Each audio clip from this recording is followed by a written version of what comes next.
I thought I liked him until I realized I was slowly becoming obsessed. Hi everyone, my name is Irene and not pronounced Irene, and you're welcome to my YouTube channel. Or should I say, you're welcome to the parts that I let you see. Enjoy! I have not lost my way, I have not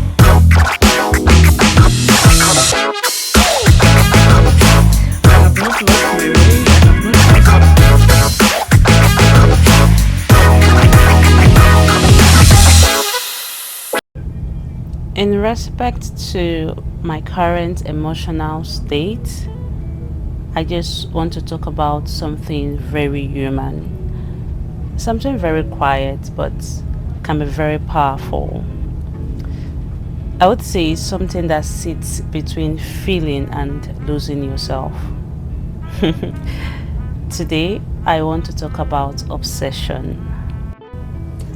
Now, there's a kind of silence that sits between two people who like each other but cannot be together.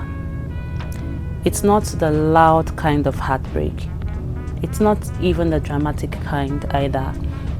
I would say that it is quieter than that. It lives in the space between reality and possibility.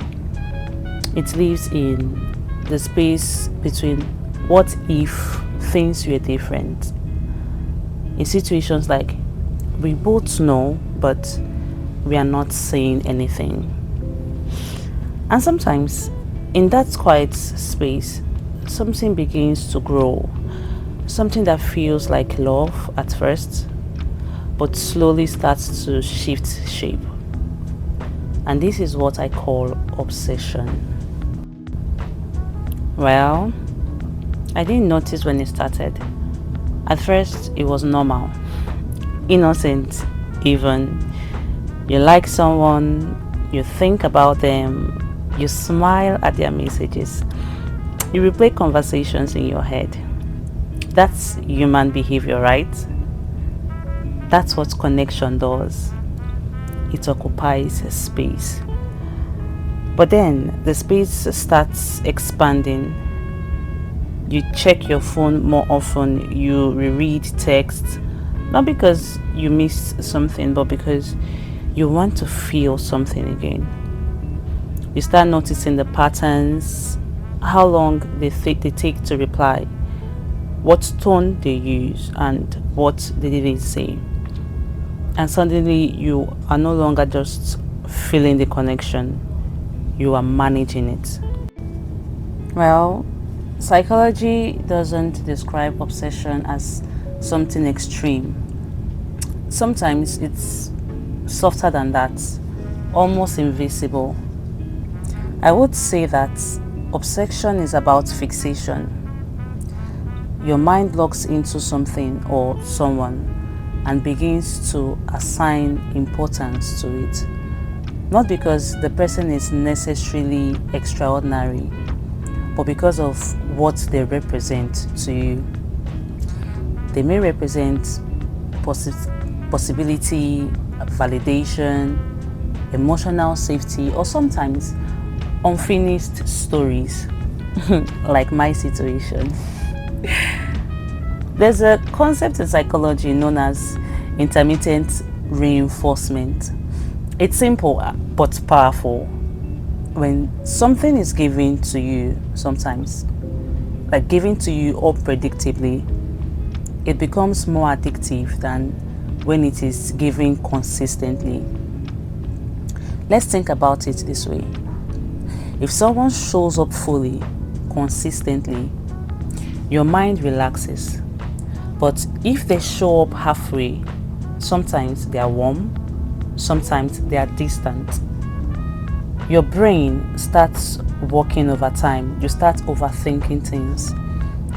You begin to chase clarity. You begin to chase certainty.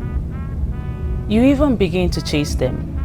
Not because you are weak, but because your brain is wired to complete patterns.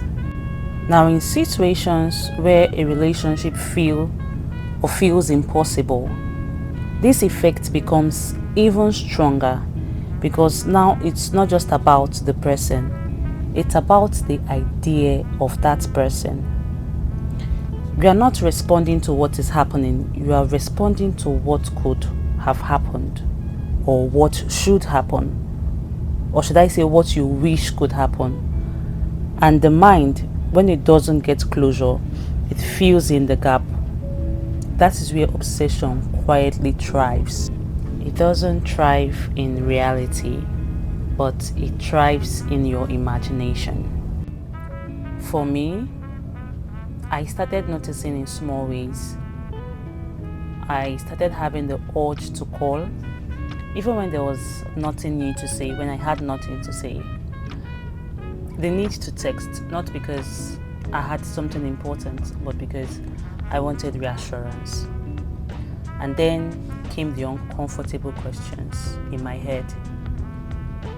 I asked myself, am I expressing interest or am I losing control? You know, healthy connection feels mutual. It flows.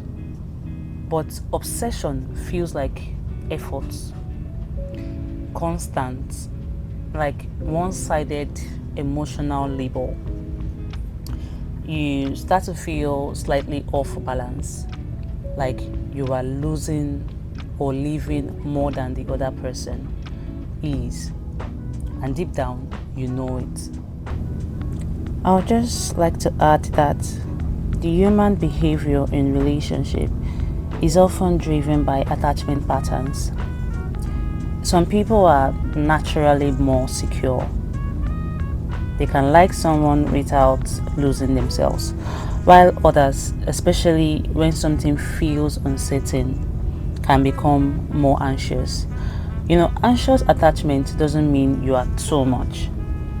It just means your mind is trying to protect you from loss by holding on tighter. But here's the irony. The tighter you hold, the more you lose your sense of it.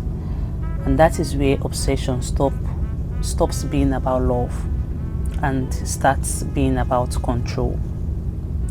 Control over outcome, control over emotions, and sometimes control over how the story ends. But people are not outcomes, and relationships are not puzzles you can solve by thinking harder. There is also something else we don't talk about enough. Sometimes obsession is not about the other person at all. Sometimes obsession is about how you feel when you are connected to them. Do you feel chosen? Do you feel seen? Do you feel alive in a way that breaks your routine? If the answer is yes, then your mind starts associating them with that feeling. And once that link is formed, letting go doesn't feel like losing a person. It feels like losing a version of yourself. I'm just gonna round up. So I would ask, should you withdraw or stay friends? Or maybe the better question is, can you stay with that person without losing yourself? If your answer is yes, then stay. Stay with awareness, stay with boundaries, and stay with emotional balance. If your answer is no, then distance is not a punishment, it's protection. You protecting yourself. At the end of it all, obsession is not a flaw. It's more like a signal that something matters to you, a signal that you are capable of deep feeling, and a signal that your mind is trying to make sense of something unresolved. But you know, signals are not instructions. You don't have to follow them blindly. You can feel deeply and still choose wisely. You can like someone and still hold your ground. You can also want something and still walk away from what doesn't feel right. And maybe that's where peace begins.